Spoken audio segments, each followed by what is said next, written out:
Necessary to educate them and have a school to do it.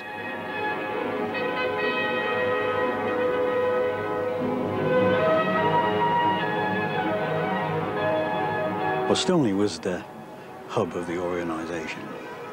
We used to travel to and fro in an old Daimler bus with fluid flywheel.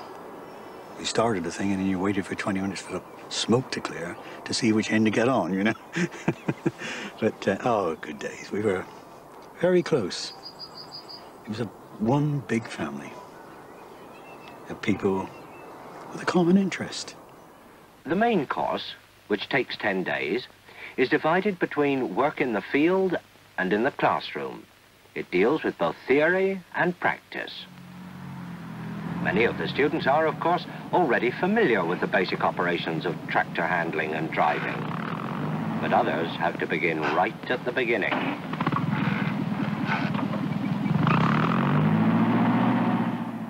It was very important that no one got into the field to operate the thing without some sort of education.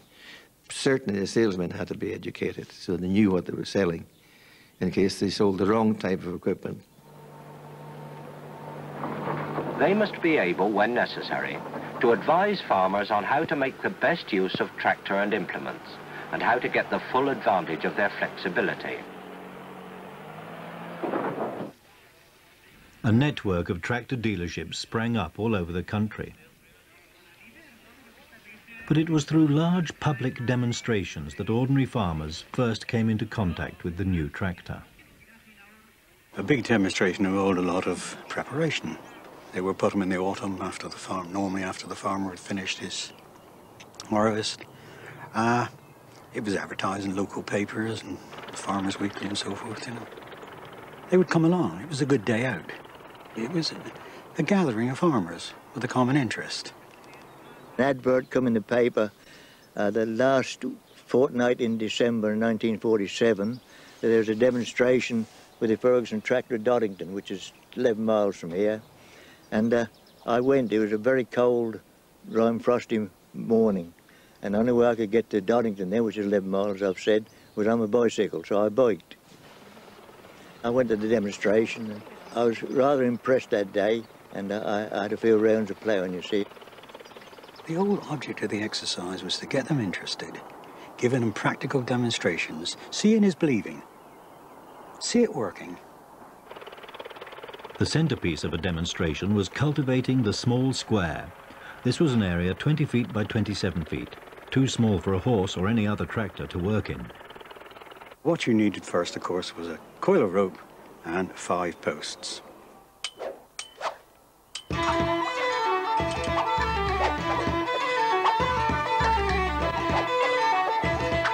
Now the object is to back in through the gateway to the far corner and make 5 runs, and then drive out of the gateway, reverse back in, drive out again to erase your wheel marks.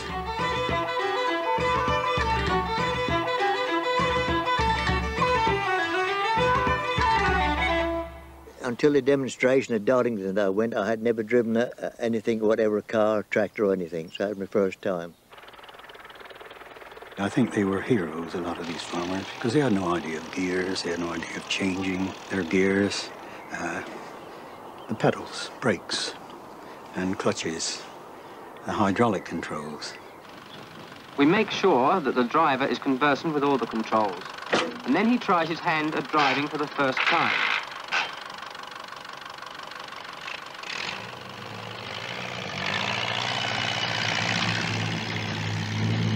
Ferguson service was extensive. When farmers bought a TE20, the dealer came with it to make sure they knew what they were doing. I'm one of the many thousands who farm the Ferguson way. It isn't just a case of being sold a tractor and then leaving it at that. It's the kind of service we get afterwards that's important to us chaps. It was my job to see that they thoroughly understood the operation of the tractor and the equipment that they had bought. And when you were completely happy that they weren't going to kill themselves, then I got them to sign an installation certificate. A lot of people laughed at me because I had L plates on the tractor. I'd put in for a license and a driving test, you see, then. and I played in the field with L plates on. They thought that a bit funny, but I didn't mind. Wesley passed his test first time. He has been farming with the same TE20 he bought in 1947 ever since. When we got the tractor, it was like a new world. I mean, a lot of people said that when you had a tractor, you've got to keep one horse to do work what the tractor couldn't do. Of course, the Ferguson system cut that all out. That would do everything that the horse could do, quicker and better. The Fergusons, well, I think one of their adverts was farm better, farm faster, farm Ferguson. That was perfectly true. You could farm better. When I sat on this little seat, I thought to myself, well, here I am. I've contributed to creating an empire. The TE20 dominated the market. None of Ferguson's competitors had anything to match it. By 1951, the factory had reached peak production, building 325 tractors a day, 74,000 in that year alone. At one time, it was called the Grey Menace by some of the other tractor manufacturers because they were selling more Fergusons than any other make, I should think.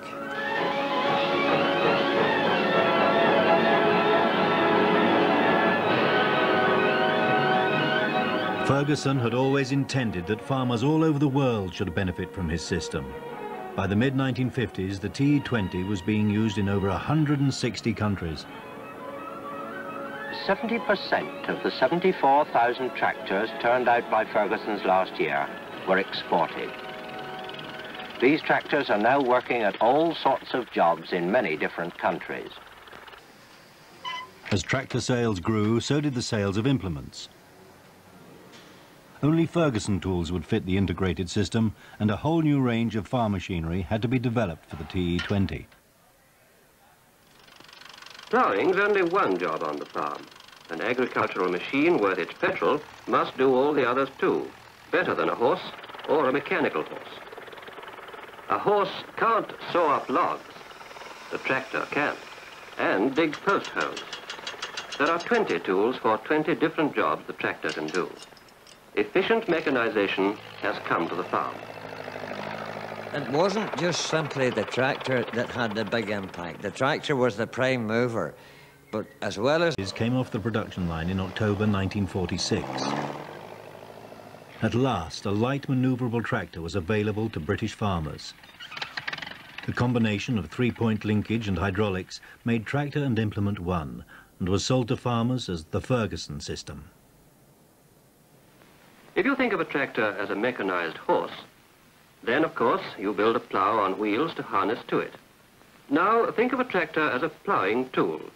Why not make the ploughshare part of it, without any wheels of its own, and couple it here, and here, and on top here. This three-point linkage, as it's called, is the crux of the idea. It makes every tool part of the tractor, not dead weight to be dragged. A lever at the driver's side operates a hydraulic pump to raise or lower the tool, so you can plough at any depth at a touch of the lever. The impact of the new tractor was dramatic. Farmers were able to work faster and more efficiently. The TE20 could plough in an hour what had taken a horse the whole day. The uses of the TE20 went beyond farming. A range of 60 different implements took the tractor to places it had never been before. Playing fields, building sites, road construction.